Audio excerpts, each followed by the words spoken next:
Bienvenue dans ce nouveau numéro de Talk Afrique. Très heureuse de vous retrouver sur Midi 1. L'eau, une ressource indispensable à la vie, mais en Afrique, 320 millions de personnes n'ont toujours pas accès à ce liquide naturel répondant aux normes d'hygiène de base. La mauvaise qualité de l'eau serait ainsi responsable de 70 à 80% des maladies en Afrique. Sur le continent, on note plus de 20% des ménages ruraux sont ainsi à plus d'une heure d'une source d'eau potable. Cette situation préoccupe les populations ainsi que les autorités africaines. Mais qu'est-ce qui explique ce problème d'accès à l'eau potable en Afrique? Quelles solutions pragmatiques et agiles pour y remédier? Des éclairages dans cette émission avec nos invités Mamadou Bokar Guissé, ingénieur hydraulique, spécialiste en mobilisation de ressources en eau. Bonjour et merci d'avoir accepté notre invitation. Merci Sirmi, c'est un plaisir pour moi d'être ici aujourd'hui. En face de vous, nous avons El Hadji Mamadou Sanko. Vous êtes enseignant-chercheur à l'Institut des sciences de l'environnement. Bienvenue à vous. Bonjour Sirmi, merci pour cette invitation qui m'honore beaucoup de parler des questions d'eau et d'assainissement. Monsieur Guissé, la question de l'eau reste l'une des équations les plus difficiles à résoudre en Afrique. Qu'en dites-vous? Oui, c'est vrai. Mais nous savons tous que l'Afrique ne manque pas d'eau en matière de volume. Mais nous voyons des pénuries, c'est-à-dire des manques ça et là. Mais cela est dû à multiples problèmes. Donc ce n'est pas un problème simple et unique. La source est due d'abord à une démographie galopante et puis un développement, disons une émergence qui commence où les besoins en agriculture et en industrie sont multipliés. Et l'autre plus grand problème se trouve dans le déplacement, donc ce qu'on appelle l'exode rural, ou l'urbanisation à outrance, où le déplacement des populations des zones rurales aux zones urbaines se fait de façon plus vite que le développement des infrastructures de distribution d'eau. Donc c'est tout ça ensemble qui fait que le problème de l'eau, c'est comme une course contre un adversaire qui va plus vite que la solution. Voulez-vous rajouter quelque chose par rapport à ce qu'il vient de dire? Oui, bien sûr, je vais ajouter quelques éléments, en fait, là où il a commencé, en parlant donc de la quantité de ressources disponibles. Donc il faut rappeler qu'en Afrique, on a 17 fleuves, 17 grands fleuves. Donc on a une centaine de lacs. La pluviométrie est à quelques 20 000 mètres cubes annuellement. Donc il y a assez d'eau, mais le problème, c'est maintenant comment mobiliser ces ressources. C'est les questions de mobilisation de ces ressources pour mettre à disposition des populations qui constituent aujourd'hui le problème. Il y en a assez, mais comment il faut mobiliser des ressources pour donner aux populations. Et donc, tout à l'heure, M. Guissé parlait des pénuries, le manque d'accès d'eau. Quelque part, ça ralentit la croissance économique. Exactement, parce que l'eau est un facteur de production. Que ce soit l'eau potable, qui est un facteur de production qui permet à la population de rester en bonne santé, que ce soit l'eau agricole, qui permet la production de l'alimentation, que ce soit l'eau industrielle qui permet la production la production de matériel industriel, que ce soit l'eau verte, du moins l'eau bleue, l'eau pour la production de l'électricité dans les barrages. Donc l'eau, c'est un élément de développement, c'est un élément de production et qui est nécessaire à toute activité humaine. Donc, ce qui fait que, effectivement, le manque d'eau a toujours un effet direct sur le développement économique. Et tout à l'heure, dans votre intervention, vous avez parlé de l'urbanisation galopante.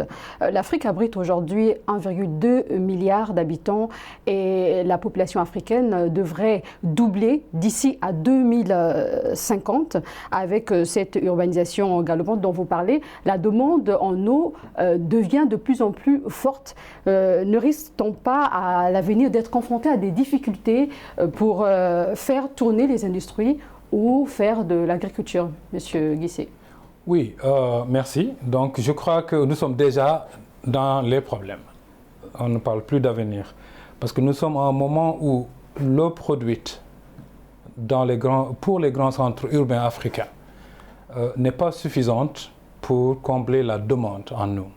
Et les autorités ou bien les professionnels de l'eau, les décideurs, sont en ce moment en train de faire des arbitrages. Donc il y a un problème de démocratie ici. Donc les industries peut-être sont plus influentes parce qu'elles payent plus, elles ont plus d'accès à l'eau, alors que des populations parfois font face à des coupures prolongées ou bien intermittentes. Donc on est déjà dans une situation où des solutions vraiment urgentes doivent être prises. Et par rapport à ces problèmes, ça veut dire qu'il faut des moyens financiers quelque part. Et la Banque africaine de développement dit qu'il faudrait 8 000 milliards de francs CFA pour créer ou renforcer les structures qui peuvent permettre aujourd'hui de régler ces problèmes d'accès à l'eau. Monsieur Sanko, qu'est-ce que vous pensez d'ailleurs de cette initiative, de fait de mobiliser ces ressources financières? Il y a assez de ressources, mais malheureusement, ces ressources ne sont pas bien mobilisées. Parce que ces ressources ne sont pas mobilisées pour des raisons beaucoup plus économiques qu'autre chose. Parce qu'il faut investir pour pouvoir donc traiter l'eau et l'acheminer et le donner aux populations. Et ceci fait que donc ces eaux ne pouvant pas être mobilisées, on a beaucoup de situations donc de pénurie dans beaucoup de pays.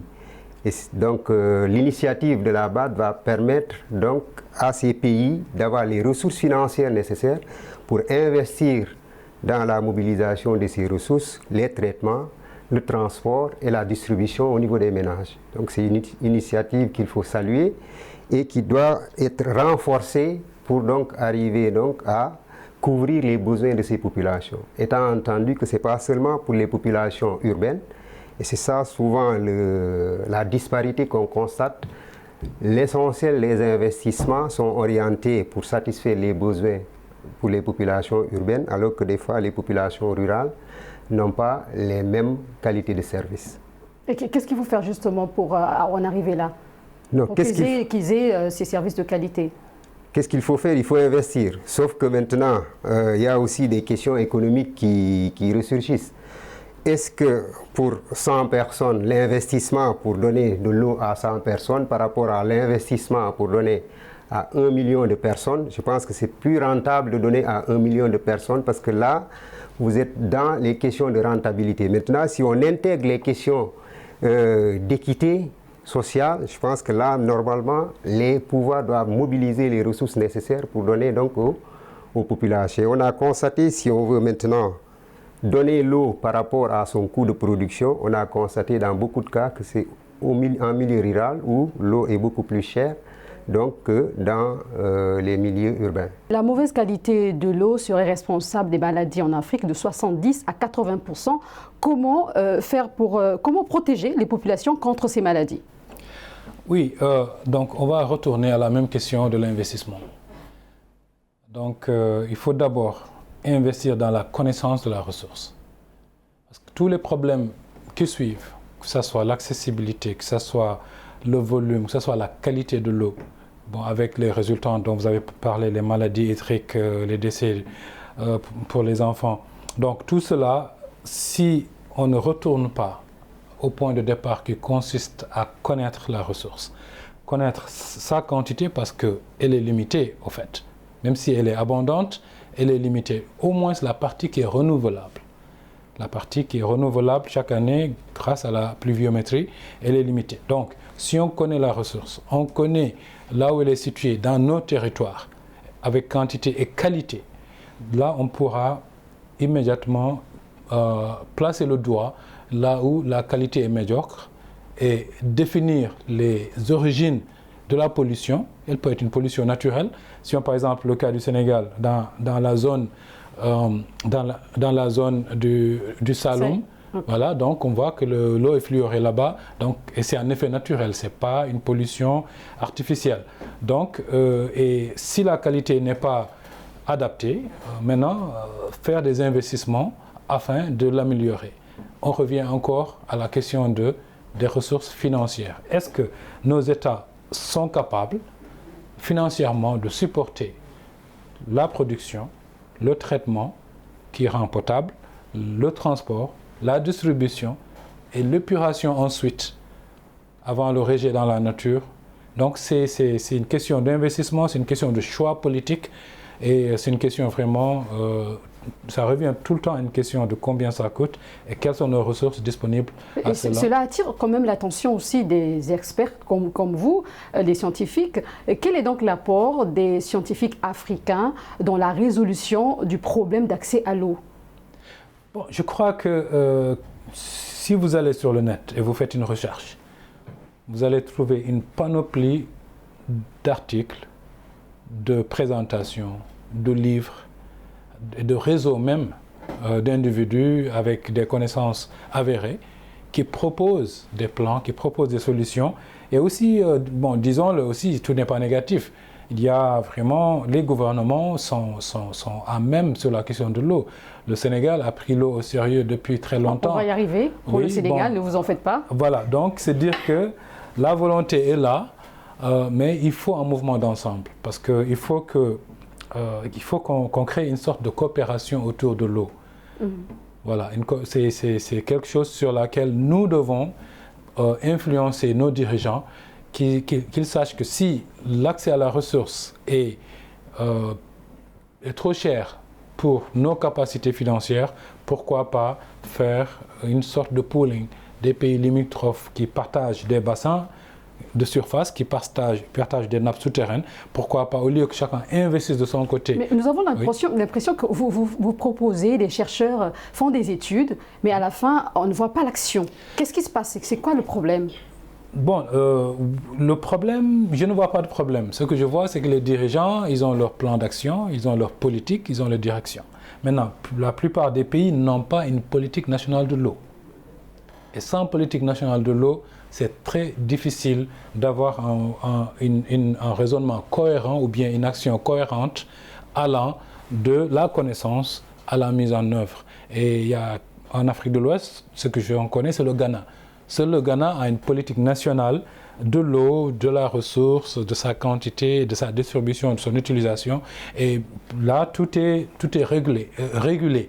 Donc, les autres pays n'en ont pas, ce qui fait qu'on est en train d'avancer plan après plan, plan décennal, plan quinquennal ou bien action d'urgence. Et à un moment donné, il faut que ça s'arrête.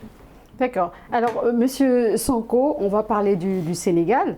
Le 6e objectif de développement durable, ODD, c'est garantir l'accès de tous à l'eau et à l'assainissement et assurer une gestion durable et des ressources en eau. Alors, en ce qui concerne le Sénégal, que pouvez-vous dire sur la mise en œuvre de cette ODD? Oui. Relatif à l'eau, bien entendu. Oui, relatif à l'eau. Et comme je l'ai dit dans ma présentation, je vais parler de l'eau et de l'assainissement, étant entendu que c'est deux aspects qu'il ne faut jamais séparer. Parce que si vous réussissez l'investissement dans l'eau et que vous ne réussissez pas l'investissement dans l'assainissement, c'est que c'est les rejets qui vont polluer votre eau et du point de vue de la quantité de ressources et de la qualité de cette ressource, il va y avoir des problèmes. Concernant le Sénégal, donc le Sénégal est l'un des pays, si vous regardez donc la carte des ODD, c'est l'un des pays, des rares pays africains où il y a toujours régulièrement donc une mise à jour donc des niveaux d'accès du Sénégal, des niveaux de satisfaction par rapport à ces objectifs. Maintenant, comme je l'ai dit aussi tout au début dans une discussion informelle, c'est que le Sénégal, en 2015, était l'un des rares pays en Afrique de l'Ouest qui était aux portes donc, des objectifs du millénaire pour le développement, 2015. Donc, ce qui veut dire que par rapport à ces objectifs, le Sénégal est parvenu à réduire, parce que l'ODD, c'était de réduire de moitié donc, les populations qui n'avaient pas accès par rapport à 99-2000. Et le Sénégal est parvenu à réduire cela. Aujourd'hui, avec les ODD, l'approche est différente. On parle d'accès universel.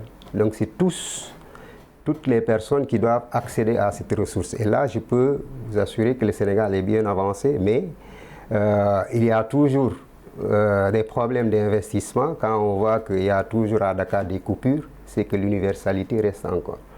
Et toujours avec vous, Monsieur Sonko, environ 80% des eaux usées dans le monde sont rejetées dans l'environnement. Et sans traitement, hein, comment cette eau pourrait être revalorisée pour permettre à ces populations à nouveau justement de s'en servir? Oui, il faut d'abord les traiter. Les eaux, il faut bien les traiter. Et les traiter et cibler en fait les possibilités de réutilisation. Parce que ça peut aussi avoir un impact positif sur la quantité de ressources en eau disponibles pour les ménages. Pour jouer sur ces rivalités ou bien cette compétition entre les différents secteurs, l'industrie, l'agriculture, on aurait pu investir beaucoup dans le traitement des eaux pour utiliser ces eaux donc dans l'irrigation et aussi utiliser ces eaux usées dans l'industrie. Et on va orienter donc le peu de ressources en eau potable qu'on a vers la consommation domestique. Ça, c'est pour cela, moi, je trouve souvent paradoxal en disant qu'au Sénégal, on investit des milliards pour traiter de l'eau et rejeter en mer. Alors qu'on est dans un pays aride, je pense qu'on aurait pu mettre en œuvre les possibilités pour traiter ces eaux et les réutiliser dans l'agriculture. Monsieur Guissé, avec vous, nous savons que le traitement de l'eau se fait, ça se passe ici au Sénégal et c'est l'Office national du Sénégal qui le fait. Alors, par contre, le traitement, cette technique ne se fait pas vraiment en Afrique.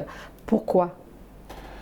Bon, comme nous avons eu à le dire, le Sénégal est l'un des pays quand même qui, malgré les insuffisances, a des plans et des actions qui sont à même, qui sont à la pointe des technologies et des méthodes.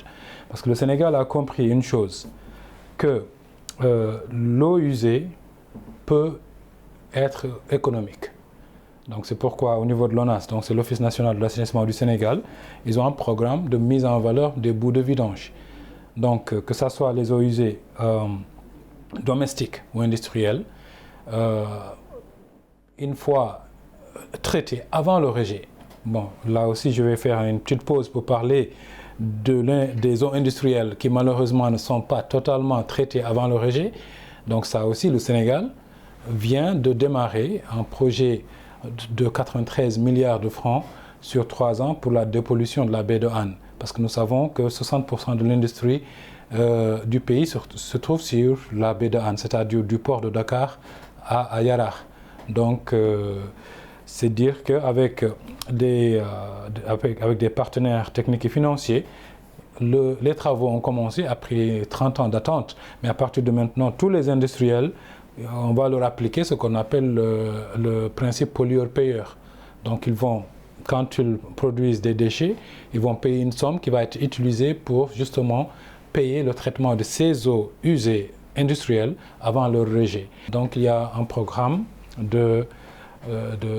d'usines de traitement des eaux usées un peu partout dans les régions qui sont en cours de réalisation, qui vont permettre au moins non seulement de récupérer une eau qui est grise pour être utilisée de façon agricole et collecter ces bouts de vidange et en faire des sources d'énergie. Donc le Sénégal quand même a un plan. Tout ce qui reste, c'est avoir le nexus, ce qu'on appelle le nexus eau, environnement, agriculture, énergie. Et traiter cette question d'une façon homogène et vraiment... parce que ce n'est pas des questions séparées. On ne peut pas traiter l'assainissement en tant que question telle, l'agriculture et l'irrigation en tant qu'une autre question. On doit avoir un mouvement d'ensemble qui permet de mettre en valeur la chaîne, le cycle de l'eau, de son captage, donc sa production, de son traitement, et puis de sa distribution et de sa collecte après utilisation et de la réutilisation ou au moins du recyclage. Est-ce que cette eau comment ça en fait justement, comment les autorités arrivent à distribuer cette eau? Est-ce que cette eau est gratuite ou pas après avoir traité justement ces eaux usées? Je ne suis pas sûr comment, mais quand même je sais que il y a un effort de mise en valeur justement de cette eau usée, surtout domestique, et aussi pour un peu économiser dans les investissements, ils encouragent les ménages à avoir des fosses septiques, c'est-à-dire des assainissements individuels qui permet quand même de créer une chaîne de valeur, des camions qui collectent, qui vont à la station, et puis donc il y a une économie autour de l'assainissement, et c'est, comme on dit, the way to go. Est-ce qu'il y a un rapport? On sait qu'il y a le changement climatique, la sécheresse. Comment faire justement pour aider ces populations pour qu'on puisse plus vivre cette crise à l'avenir, oui. M. Sonko? En fait, pour arriver à cela, c'est que le changement climatique va avoir des effets. Ça, c'est indéniable, tout le monde donc le consent. Maintenant, ce qu'il faut, c'est que ces approches de réutilisation des eaux usées viennent en appoint. Si vous regardez dans les ODD, aujourd'hui, c'est conseillé, et même les ODD, il y a des objectifs qui incitent les gens à aller vers la réutilisation des eaux usées. Et ça, il y a avec des indicateurs cohérents qui permettent donc au pays de pouvoir donc voir son niveau d'atteinte donc à ces ODD. Et pour ces réutilisations, donc pour revenir, donc l'eau à l'ONAS est vendue à 100 francs le mètre cube. Donc l'eau traitée. Donc, merci pour la précision.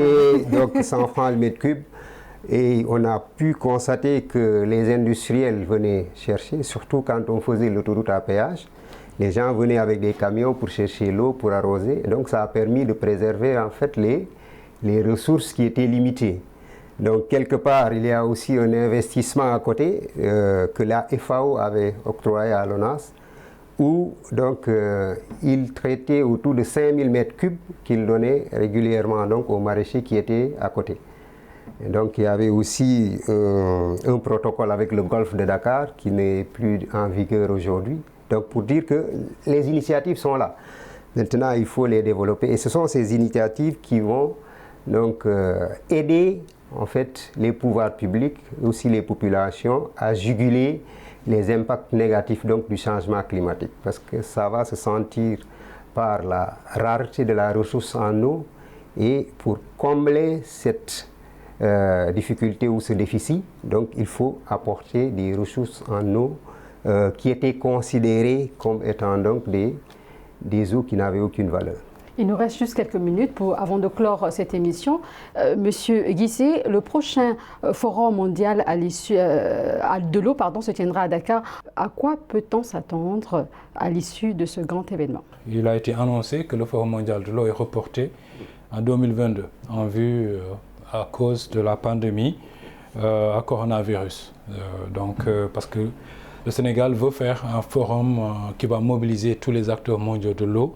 Dans ces conditions où les restrictions de voyage et les confinements et les hésitations, ça et là, et le report surtout de plusieurs événements qui devaient compter dans le processus préparatoire ont été annulés. Donc je crois que la décision est sage du président de la République d'ordonner le report du forum d'un an. Une fois déjà, il faut dire que le fait même que le Forum mondial de l'eau vienne à Dakar, c'est le 9e du genre et il n'a jamais été en Afrique subsaharienne. C'est la première fois. Et donc c'est l'un des événements mondiaux où vraiment tous les acteurs de l'eau vont se regrouper et échanger sur la problématique de l'eau et de l'assainissement. Maintenant, le thème de ce forum, le thème général, c'est la sécurité de l'eau pour la paix et le développement. Autrement dit, la question de l'eau est cruciale, comme on en parle en ce moment, qu'il est devenu une question de sécurité, que ce soit au niveau national, que ce soit aussi au niveau international. Tout le monde observe la situation qui peut à tout moment exploser, croisons les doigts, entre l'Égypte et l'Éthiopie. Donc c'est un problème global, c'est un problème vraiment multinational. Donc chacun veut sécuriser l'eau pour l'avenir de ses enfants, de sa population. Donc ce qui fait que le thème du forum, c'est la sécurité de l'eau pour la paix et le développement, parce que sans paix, il n'y a pas de développement, et sans eau, on risque de ne pas avoir la paix. Donc le forum, c'est un événement important, et le fait que le Sénégal ait à l'organiser, c'est une sorte de reconnaissance. Un mot par rapport au prochain forum qui se tiendra le 31 mars. J'ai été souvent invité donc aux différentes réunions de ce forum et je pense que l'approche, surtout moi, ce que je vais saluer, c'est l'approche des organisateurs à mettre en place donc comment on appelle, une task force où il y a plusieurs acteurs de l'eau qui sont invités régulièrement dans les discussions. Je pense que seulement comme ça qu'on va réussir en fait à une bonne organisation. Ça ne doit pas plus être seulement l'affaire des pouvoirs publics, mais il faut mettre tous les acteurs qui sont interpellés par rapport à cette question de l'eau et ça, c'est à saluer. Donc tout le monde doit s'impliquer. Merci beaucoup. C'est la fin de cette émission. C'était un plaisir de vous recevoir sur ce plateau. Monsieur Mamadou Bokar Guissé, vous êtes ingénieur hydraulique, spécialiste en mobilisation de ressources en eau. Merci d'avoir répondu à nos questions. Merci, c'était un réel plaisir et salutations à tous vos téléspectateurs de partout dans le monde. Merci à vous, Monsieur El Hadji Mamadou Sanko. Vous êtes enseignant-chercheur à l'Institut des sciences de l'environnement. Merci Sirmi et aussi je remercie tous les téléspectateurs donc, de votre chaîne. Merci. Merci à vous et je vous donne rendez-vous très prochainement sur Média TV Afrique.